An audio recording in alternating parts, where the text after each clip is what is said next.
ಸ್ನೇಹಿತರೆ, welcome back to Kavya YouTube ಚಾನಲ್ಗೆ ನಿಮ್ಮೆಲ್ಲರಿಗೂ ನಮಸ್ತೆ, ವೆಲ್ಕಮ್.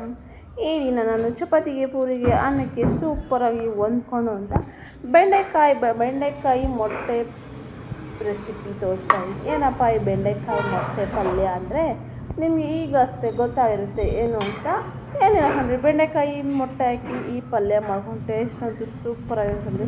ಬೆಂಡೆಕಾಯಿ ಇಷ್ಟಪಡ್ದವರು ತಿಂತಾರೆ. ಯಾವ ರೀತಿ ಮಾಡೋದಂತ ನೋಡ್ಕೊಳ್ಳೋಣ. ಅದಕ್ಕಿಂತ ಮೊದಲು ನಾನು ವೀಡಿಯೋನ ಫಸ್ಟ್ ಟೈಮ್ ನೋಡ್ತಾ ಇದ್ದೆ, ಸಬ್ಸ್ಕ್ರೈಬ್ ಮಾಡ್ಕೊಳ್ಳಿ, ಹಾಗೆ ಶೇರು, ಲೈಕು, ಕಮೆಂಟ್ ಮಾಡೋದು ಮರಿಬೇಡಿ.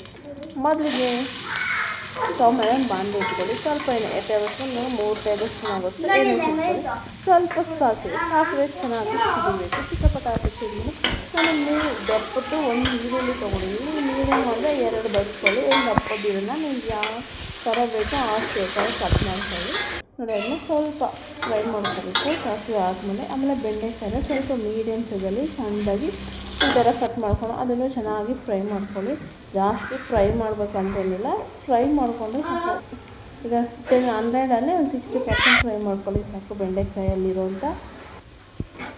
ಈಗ ನೋಡಿ, ಬೆಂಡೆಕಾಯಿ ಫ್ರೈ ಆಗಿದೆ. ಈಗ ಸ್ವಲ್ಪ ಗರಂ ಮಸಾಲ, ಅರಿಶಿನ ಪೌಡರು, ರುಚಿಗೆ ತಕ್ಕಷ್ಟು ಉಪ್ಪು, ಸ್ವಲ್ಪ ಖಾರ, ನಿಮ್ಮ ಖಾರ ಎಷ್ಟು ತಿಂತೀರೋ ಅಷ್ಟು ಖಾರ ಪುಡಿ ಸೇರಿಸ್ಕೊಂಡು ಒಂದು 5 ಮೊಟ್ಟೆ ತೊಗೊಂಡಿದ್ದೀನಿ.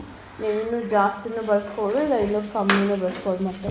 ಈಗ ಮೊಟ್ಟೆನ ಸಿಕ್ಕೊಂಡು ಲೋ ಫ್ಲೇಮಲ್ಲಿ ಒಂದು 10 ನಿಮಿಷ ಫ್ರೈ ಮಾಡಿಕೊಂಡ್ರೆ ರೆಡಿ ಆಯಿತು ನಮ್ಮ ಬೆಂಡೆಕಾಯಿ ಮೊಟ್ಟೆ ಪಲ್ಯ. ಯಾಕೆ ಲೇಟ್ ಮಾಡ್ತೀವಿ, ಇವತ್ತೇ ಮನೇಲಿ ಟ್ರೈ ಮಾಡಿ, ಹಾಗೆ ಹೇಗೆ ಬಂತು ಅಂತ ಕಮೆಂಟ್ ಮೂಲಕ ತಿಳಿಸಿ. ಇನ್ನಷ್ಟು ರೆಸಿಪೀಸ್ಗೆ ನಾನು ವೀಡಿಯೋನ ಫಾಲೋ ಮಾಡೋದು ಮಾಡಿ ಮುಂದಿನ ವೀಡಿಯೋದಲ್ಲಿ ಏನು ರೆಸಿಪಿ ಮಾಡೋದಂತ ನೋಡ್ಕೊಳ್ಳೋಣ. ಹಾಗೆ ನಮ್ಮದು ಈಗ ಬಾಯ್.